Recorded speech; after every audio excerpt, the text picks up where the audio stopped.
On pense souvent que dans un hôpital, tout est une question de science, de médecine. Mais en fait, derrière chaque décision critique se cachent des règles invisibles mais incroyablement puissantes. Et c'est justement ça qu'on va explorer, comment ces lois secrètes dictent les choix qui sont faits chaque jour entre la vie et la mort. Alors pour bien comprendre de quoi on parle, posons-nous une question, qui a l'air simple comme ça, mais qui est en fait assez profonde. Dans un hôpital, qu'est-ce qui est à la fois le bien le plus précieux et le plus dangereux ? La réponse n'est pas si évidente, et elle nous amène directement au cœur d'un paradoxe fascinant. Eh bien, ce sont les deux faces d'une même pièce. D'un côté, on a les médicaments puissants, comme la morphine. Ça peut calmer une douleur atroce, c'est un miracle. Mais c'est aussi une substance hyper dangereuse. Et de l'autre côté, les organes humains. Un cœur, un rein, un foie, ça peut littéralement offrir une seconde vie. Mais en même temps, le don doit être encadré de manière ultra stricte pour éviter qu'on tombe dans des scénarios catastrophes. Alors comment on fait pour gérer des choses aussi sensibles ? Tout repose en fait sur un cadre juridique. Et pas n'importe lequel, un cadre international super strict. C'est un peu comme les fondations d'un immense bâtiment. On ne les voit pas, mais sans elles, tout s'écroule. C'est exactement ça, mais pour la pratique médicale de tous les jours. Et là, attention, c'est vraiment le point crucial. Ne pas respecter ces règles, ce n'est pas juste une petite erreur administrative qui vous vaut une amende. Non, pour un hôpital, pour un médecin, c'est une infraction pénale. On parle de conséquences qui peuvent être terribles. Un médecin qui franchit la ligne ne risque pas seulement sa carrière, il risque la prison. Ok, rentrons un peu plus dans le détail. On va commencer par les médicaments dangereux. La question est simple. Comment est-ce qu'on s'assure qu'une dose de morphine, par exemple, arrive bien au patient qui en a besoin, au bon moment, et surtout qu'elle ne finisse jamais là où il ne faut pas? Pour comprendre ça, il faut remonter un peu dans le temps. Tout commence vraiment en 1961, avec une grande convention internationale qui a posé les bases, la première pierre de tout le système. 10 ans plus tard, en 71, on a mis à jour le système pour inclure les nouvelles drogues de synthèse. Et puis en 88, là on a vraiment sorti les gros moyens pour s'attaquer au trafic international, avec une coopération renforcée entre les pays. Et la logique derrière tout ça est assez intéressante. Pour les stupéfiants classiques, c'est un vrai numéro d'équilibriste. Il faut peser leur utilité médicale face à leur danger. Pour les psychotropes, c'est un peu le même principe, sauf que pour certaines substances, comme le LSD par exemple, on a estimé qu'il n'y avait aucun intérêt médical. Résultat, interdiction totale.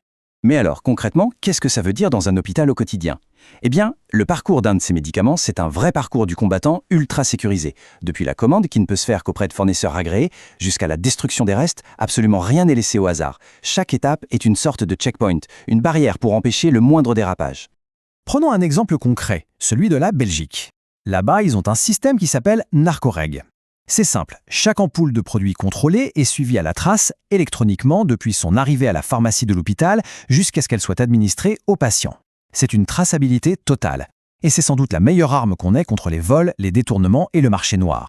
Allez, on change complètement de registre. On quitte le monde du contrôle des substances pour entrer dans celui du don d'organes. Et là, l'enjeu est différent. Il ne s'agit plus de contrôler un produit dangereux, mais de protéger quelque chose de fondamental, l'intégrité du corps humain, pour éviter qu'il ne devienne une simple marchandise. Et tout ce système repose sur 4 piliers, 4 principes absolument fondamentaux. D'abord, la gratuité. On ne vend pas ses organes. C'est un don. Point. Ensuite, le consentement. La personne doit être d'accord de manière libre et informée. Troisièmement, l'équité. L'attribution d'un organe se fait sur des critères médicaux, pas d'argent ou de statut. Et enfin, la traçabilité, pour garantir une sécurité maximale à chaque étape. Il y a une phrase qui vient de la Convention européenne sur les droits de l'homme qui résume tout. Elle dit que le corps humain et ses parties ne doivent pas être une source de profit. C'est limpide, c'est la base de tout. C'est vraiment la ligne rouge à ne jamais franchir. Celle qui sépare la médecine d'un commerce macabre. Et pour être sûr qu'il n'y ait aucune zone d'ombre, la loi est hyper précise sur ce qui est un crime.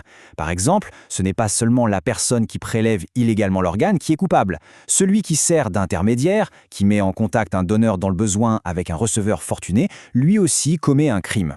C'est toute la chaîne du trafic qui est visée, du début à la fin. Alors, pour voir comment ces grands principes se traduisent dans la réalité, revenons en Belgique. C'est un cas d'école intéressant parce qu'ils ont une approche assez particulière et parfois controversée sur la question du consentement. C'est une façon de voir comment un pays tente de répondre à l'un des dilemmes les plus épineux de la médecine. En Belgique, le système est celui du consentement présumé. Qu'est-ce que ça veut dire ? Ça veut dire que par défaut, tout le monde est considéré comme un donneur potentiel. Le silence vaut accord. Si on ne veut pas être donneur, il faut le dire explicitement, s'inscrire sur un registre pour s'y opposer.